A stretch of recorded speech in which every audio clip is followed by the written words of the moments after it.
The deadliest issue in the history of the world. Episode 3, the 2011 study and the caloric lie, continued. This may have not been the first time I thought about it, but I confirmed my suspicions that counting calories did not necessarily work when I read, about 10 years ago, just the headline of an article online which claimed that cooked food provides more energy than raw food to a human. I had many questions, but it was clear the difference in the amount of calories in raw versus cooked food meant accepted scientific theories were, and still are, fundamentally incorrect, not only beginning at a false premise, but also relying on several along the way toward ultra-false premisness.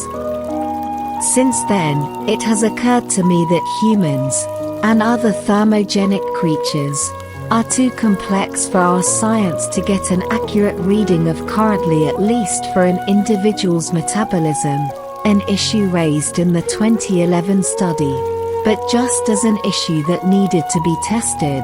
But it is not too complex of a question to refine our current nutritional system.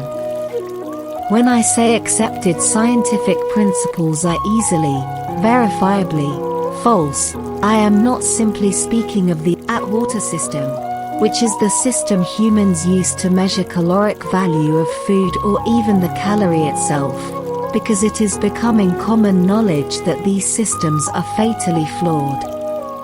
But the incorrectness absolutely does not stop there. Warning, a little bit of a gross example to some people coming up right now. I want to go back to my story from 10 years ago and a thought many people have as a young kid.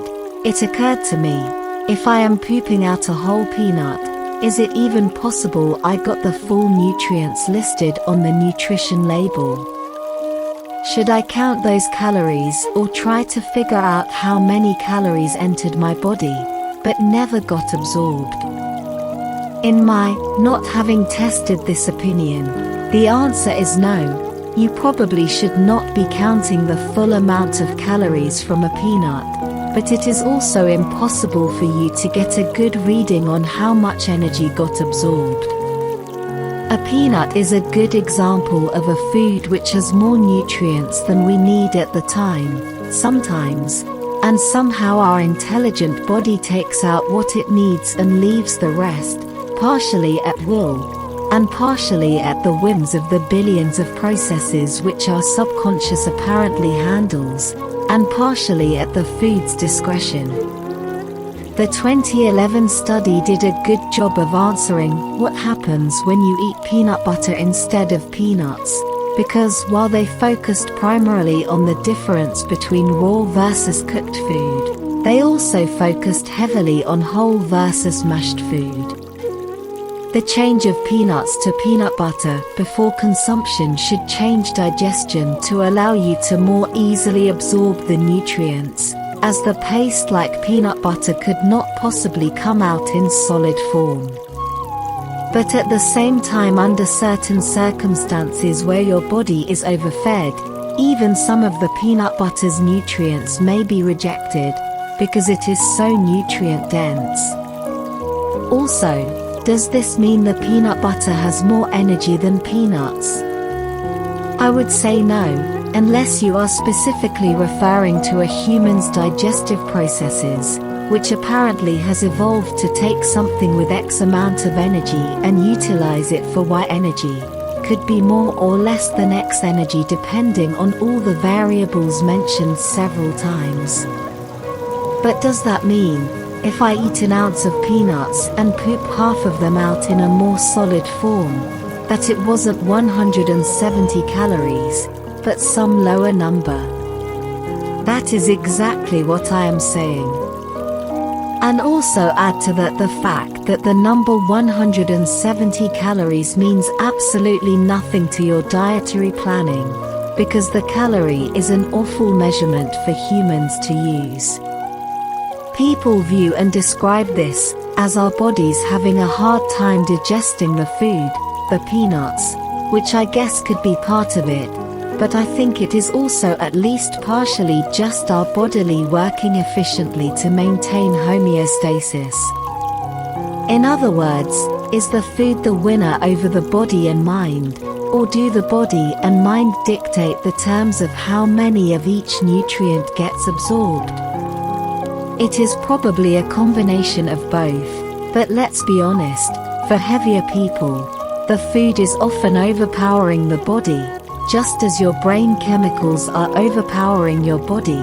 When you try to diet and it fails because of mental weakness in the kitchen and not legitimate hunger is not always failure anyway. Rachel Carmody is a PhD and was a PhD candidate when she ran the Harvard study from 2006 to 2011. It is important that I describe the study and the study's central finding with the utmost precision, so I left the following passage as is.